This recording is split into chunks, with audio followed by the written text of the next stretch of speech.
बिस्मिल्लाहिर्रहमानिर्रहीम। अस्सलाम वालेकुम वरहमतुल्लाहि वबरकातुहू।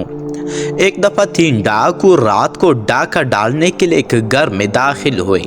जब वो इस घर के एक कमरे में दाखिल हुए तो तीन खूबसूरत और हसीन व जमील लड़कियां सो रही थी।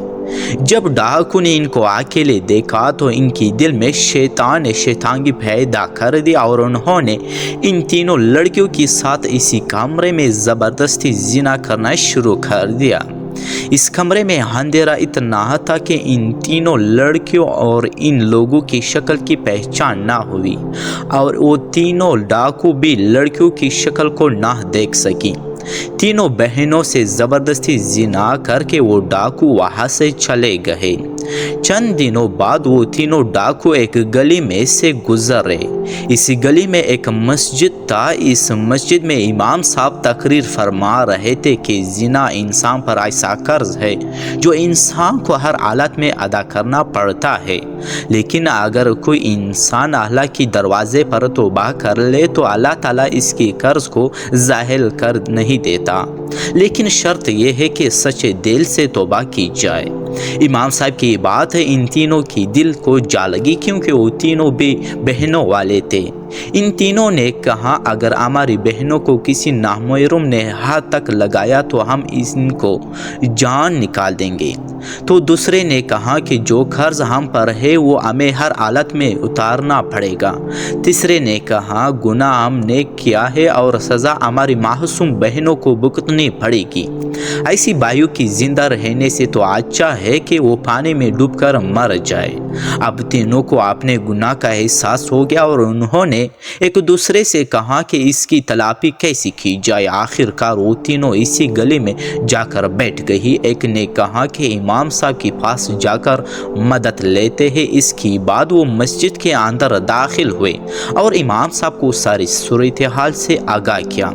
इमाम साहब ने कहा मेरा रब बड़ा गफूर और रहीम है, अगर वो माफ़ करने पर आए तो 100 कत्ल करने वालों को भी माफ़ कर देता है, लेकिन अगर पकड़ने लगे तो एक रेशम की धागे जितनी गुनाह से भी पकड़ लेता है। लेकिन अगर तुम सच्चे दिल से इसकी दरवाजे पर तो तौबा कर ले तो वो गफूर रहीम है, तुम्हें ज़रूर माफ़ फरमा देगा। लेकिन मेरा रब इस वक्त तक तुम्हें माफ़ नहीं करेगा जब तक वो तीनों लड़कियां तुम्हें माफ़ नहीं करेंगे। आखिरकार वो इस लड़के के घर की तरफ चल पड़े। चलते चलते वो इन तीनों लड़कियों के घर में पहुंच गए। जब वो तीनों डाकू वहां पहुंचे तो उन्होंने दरवाज़ा खटखटाया तो एक बहन बाहर आई और दरवाज़ा खोला और पूछा कि तुम कौन हो और यहाँ क्या करने आए हो। तो इन तीनों में से एक ने कहा कि एक ज़रूरी काम था जिसको पूरा के बिना हमें सुकून नहीं आ रहा। इनकी बातों से इस लड़की को तसल्ली मिली और वो तीनों को अंदर ले गए। जब वो अंदर दाखिल हुए तो बाकी दो बहनें रो रही थी। तो उन्होंने पूछा कि तुम रो रही हो और क्या तुम्हारे माँ बाप नहीं है? तो उन्होंने कहा कि हमारे एक बुजुर्ग बाप था, एक रात वो किसी काम से बाहर गया तो तीन डाकू ने हम पर हमला कर दिया और हम तीनों को अकेला पाकर हमारे साथ ज़बरदस्ती जिना किया। और जब ये खबर हमारे बूढ़े बाप ने सुनी तो वो ये बात बर्दाश्त ना कर सका और वो इसी वक्त इस दुनिया से रुखसत हो गया।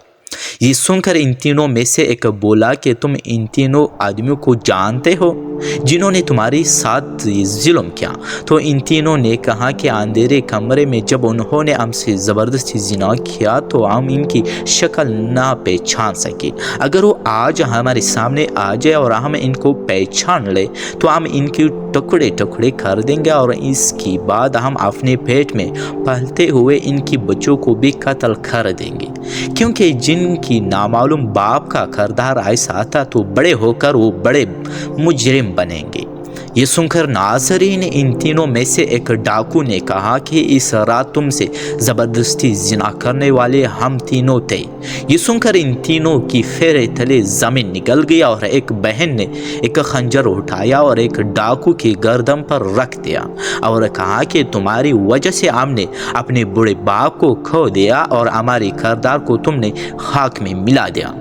अब तुम्हारा इस दुनिया में रहने का कोई हक नहीं। तो दूसरे ने कहा कि वाकई हमसे बहुत बड़ा गुनाह हुआ है। لیکن ہم اس کی تلافی کرنے کے لیے ہی تمہارے پاس آئے ہیں۔ اگر ہم اپنے گناہ کی توبہ نہ کرتے تو ہم دوبارہ اس گھر میں کیوں آتے اور اپنے گناہ کے بارے میں کیوں بتاتے؟ یہ سن کر اس نے کہا کہ تم اپنی غلطی کی اصلاح کیسے کر سکتے ہو؟ تو انہوں نے کہا کہ تم تینوں بہنوں سے شادی کریں گے اور اسی طرح ہم اپنے بچے کو ایک باپ کا نام دیں گے۔ پھر وہ لڑکیاں بھی ان کی اس بات پر رضامند ہو گئی اور ان سے شادی کرنے کے لیے تیار ہو گئی۔ لیکن تھوڑی دیر بعد ان ڈاکو میں سے ایک ڈاکو نے کہا کہ ہم نہیں جانتے کہ ہم میں سے کس ڈاکو کا کس لڑکی کی پیٹ میں بچہ پل رہا ہے۔ یہ سن کر سب پریشان ہو گئے۔ تھوڑی دیر سوچنے کے بعد انہوں نے کہا ہم امام مسجد کے پاس چلتے ہیں اور انہی سے کہتے ہیں کہ اس مسئلے کا حل نکال دے۔ پھر ایک نے کہا کہ ہم امام صاحب کو یہاں بلاتے ہیں۔ ان دونوں نے اس کی بات پر اتفاق کیا۔ پھر ایک ڈاکو امام صاحب کو لے کر حاضر ہوا اور امام صاحب کو تمام صورتحال سے آگاہ کیا۔ ناظرین، تھوڑی دیر سوچنے کے بعد امام صاحب نے ان تینوں ڈاکو کو ایک لائن میں کھڑا کر دیا اور پھر ایک لڑکی کو کہا کہ تم ان تینوں کی سینے سے ناک لگا کر خوشبو سونگھو، کیونکہ جب تم ان تینوں کی قریب جاؤ گے تو تمہیں ایک عجیب غریب خوشبو محسوس ہوگی، کیونکہ ہر مسلمان چاہے کتنا ہی گنہگار ہو کیوں نہ ہو، اگر اس نے نبی کا کلمہ پڑھ لیا تو اس کی جسم سے ایک عجیب و غریب خوشبو نکلتی ہے اور وہ خوشبو ہر ایک میں مختلف ہوتی ہے، اور جب تم ان تینوں میں خوشبو سونگھے تو تمہیں محسوس ہوگا کہ اس دن کون سا ڈاکو تمہاری قریب آیا تھا۔ ناظرین، یہ سن کر وہ تینوں بڑے حیران ہوئے اور پھر ایک لڑکی تینوں کے قریب گئی اور خوشبو سونگھنے کی بات کہا کہ امام صاحب، مجھے پتہ چل گیا کہ اس رات یہی نوجوان میرے قریب آیا تھا۔ پھر امام صاحب نے اس لڑکی اور لڑکے کو علیحدہ بٹھا دیا اور پھر دوسرے لڑکی کو کہا ان دونوں میں سے چیک کرو اور پھر بتاؤ ان میں سے کون سا شخص تھا جو تمہارے قریب آیا تھا۔ پھر اس لڑکی نے خوشبو سونگھی تو کہا امام صاحب، یہ دوسرا آدمی ہے جس سے خوشبو آ رہی تھی، جو اس رات زبردستی کرتے وقت اس کی جسم سے آتی تھی۔ امام صاحب نے اس کو بھی علیحدہ بٹھا دیا اور پھر تیسری لڑکی کو کہا یہ آخری نوجوان تمہارا گنہگار ہے۔ امام صاحب کی عقل مندی کو دیکھ کر وہ سب بڑے متاثر ہوئے۔ پھر امام مسجد نے ان تینوں کا نکاح پڑھا دیا اور تینوں اپنی غلطی کی تلافی کر کے ہنسی خوشی زندگی گزارنے لگے، اور جب 1 سال بعد تینوں کے بچے پیدا ہوئے تو ان کی شکلیں اپنے باپ پر تھیں۔ دوستو، اگر آپ لوگوں نے ویڈیو کو لائک نہیں کیا تو ویڈیو کو لائک کر کے اچھا سا اچھا کمنٹ دے دیجیے اور چینل کو ضرور سبسکرائب تاکہ اسی طرح تاریخی اور سبق آموز ویڈیو کی نوٹیفیکیشن آپ لوگوں تک پہنچتی رہی۔ بہت شکریہ آپ سب دوستوں کا۔